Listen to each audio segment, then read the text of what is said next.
നിലമ്പൂരിലെ ഉപതെരഞ്ഞെടുപ്പ് വിലയിരുത്താൻ സിപിഐഎം സംസ്ഥാന സെക്രട്ടേറിയറ്റ് അല്പസമയത്തിനകം തിരുവനന്തപുരത്ത്. LDF സ്ഥാനാർത്ഥി എം സ്വരാജും തെരഞ്ഞെടുപ്പ് ചുമതല വഹിച്ച A വിജയരാഘവനും പങ്കെടുക്കും.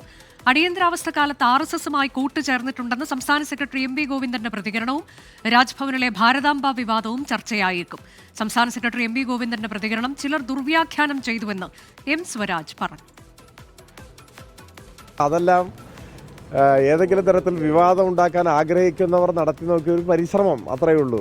മുഖ്യമന്ത്രി തന്നെ ആ കാര്യത്തിൽ പാർട്ടി സെക്രട്ടറി തൻ്റെ ഒരു പ്രസ്താവനയുടെ അടിസ്ഥാനത്തിൽ ചില പ്രചരണങ്ങൾ നടക്കുന്നു എന്ന് ശ്രദ്ധയിൽപ്പെട്ടപ്പോൾ അദ്ദേഹം തന്നെ അത് വിശദീകരിച്ചു, വ്യക്തത വരുത്തി.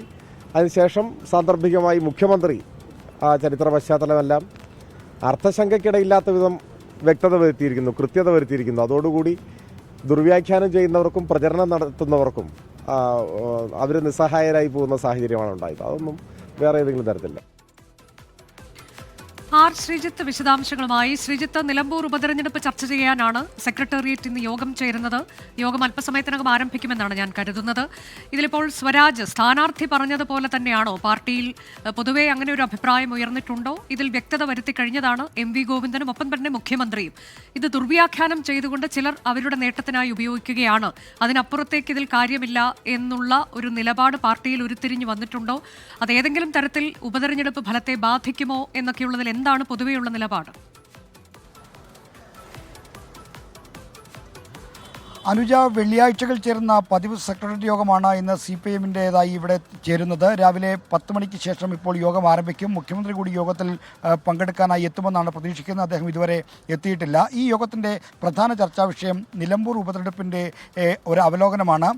പാർട്ടി ഉദ്ദേശിച്ചത്ര പോളിംഗ് നിലവാരത്തിലേക്ക് കാര്യങ്ങൾ വന്നു എന്നടക്കമുള്ള എല്ലാ കാര്യങ്ങളും പരിശോധിക്കും. എന്നാൽ അനുജ സൂചിപ്പിച്ച പോലെ ഏറ്റവും പ്രധാനപ്പെട്ട വിഷയമായി മാറുന്നത് MV ഗോവിന്ദൻ്റെ RSSുമായി കൂട്ടുചേർന്നു എന്നുള്ള പ്രതികരണമാണ്. ഇത് വോട്ടർമാരിൽ സ്വാധീനമുണ്ടാക്കിയോ ഇല്ലയോ എന്ന കാര്യമൊക്കെ ഫലം വന്നാൽ മാത്രമേ അറിയാൻ കഴിയൂ. എങ്കിൽ പോലും ഇത് പാർട്ടി നേതൃത്വത്തിനിടയിൽ വലിയ തോതിൽ എതിർവികാരങ്ങൾ ഉണ്ടാക്കിയിട്ടുണ്ട്. ഈ ഘട്ടത്തിൽ സംസ്ഥാന സെക്രട്ടറിയിൽ നിന്ന് അത്തരമൊരു പ്രസ്താവന വേണ്ടിയിരുന്നോ എന്ന ചോദ്യമാണ് മലപ്പുറത്തെയും നിലമ്പൂർ മണ്ഡലത്തിലെയും ഒക്കെ തന്നെ CPIഎം നേതാക്കൾ ചോദിക്കുന്നത്. കാരണം ജമാഅത്തെ ഇസ്ലാമിയുടെ പിന്തുണ സ്വീകരിക്കുന്ന UDFിൻ്റെ സമീപനത്തിനെതിരെ ശക്തമായ പ്രചാരണം അഴിച്ചുവിടുന്ന ഘട്ടത്തിലാണ് RSSുമായി അടിയന്തരാവസ്ഥ കാലത്ത് കൂട്ടുചേർന്നിട്ടുണ്ട് എന്ന ഒരു പ്രതികരണം MV ഗോവിന്ദനിൽ വരുന്നത്. ഒരു കാലത്തും പാർട്ടി അംഗീകരിക്കുന്ന ഒരു നിലപാടായിരുന്നില്ല.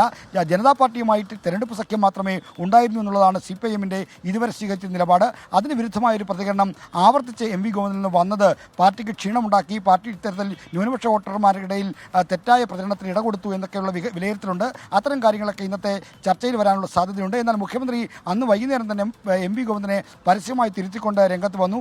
ആ കാര്യത്തിലുള്ള ചർച്ചകളും മറ്റും ഇന്ന് യോഗത്തിൽ നടക്കാനുള്ള എല്ലാ സാധ്യതകളുമുണ്ട്. ശരി, CPIഎം സംസ്ഥാന സെക്രട്ടേറിയറ്റ് യോഗം ചേരുകയാണ്. നിലമ്പൂർ ഉപതെരഞ്ഞെടുപ്പാണ് പ്രധാന വിഷയം. അതിനിടെ തന്നെ ഇപ്പോൾ MV ഗോവിന്ദന്റെ പരാമർശം, ഒപ്പം തന്നെ ഭാരതാംബ വിവാദം, ഇതൊക്കെ കൂടി ചർച്ചയാകാനുള്ള സാധ്യതയുണ്ട് എന്നതാണ് ആർ ശ്രീജിത്ത് നൽകിയ വിവരം.